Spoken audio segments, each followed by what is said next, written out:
तर आता बघूया दिवसभरातील महत्त्वाच्या टॉप 9 बातम्या।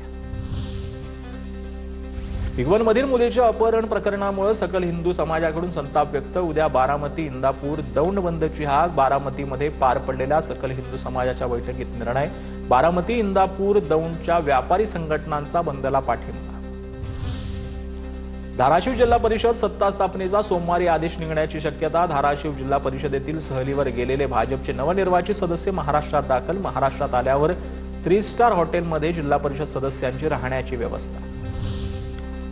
नागपूर स्वतंत्र विदर्भ राज्याच्या मागणीसाठी नागपूरमध्ये विदर्भ जनसंकल्प लॉंग मार्च काढण्यात आला। विदर्भ राज्य आंदोलन समितीच्या वतीनं इतवारी परिसरातील शहीद चौक ते महाल येथील चिटणीस पार्क पर्यंत हा लॉंग मार्च काढण्यात आला। चिटणीस पार्क मैदानामध्ये विदर्भवाद्यांकडून मेळाव्याचं आयोजन करण्यात आलं।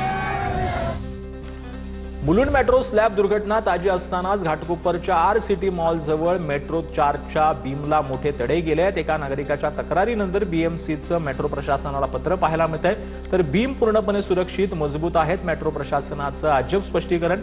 बीएमसीचं स्ट्रक्चरल ऑडिटचे आदेश, मात्र दुर्घटना घडली तर तुम्ही जबाबदार राहणार, बीएमसीने एमएमआरडीएला केलं स्पष्ट।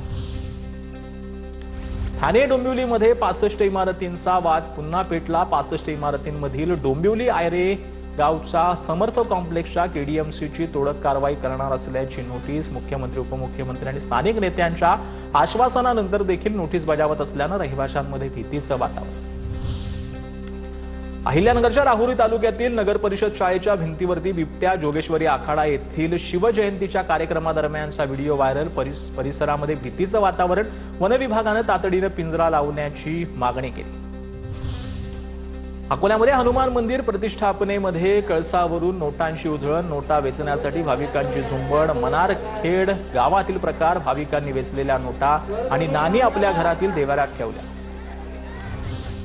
एसटी कर्मचाऱ्यांना थकीत वेतन मिळण्याचा मार्ग मोकळा। राज्य सरकारकडून 100 कोटींचा निधी उपलब्ध। राज्यातील 86,000 कर्मचाऱ्यांचा बँक खात्यामध्ये थकीत वेतन जमा होणार।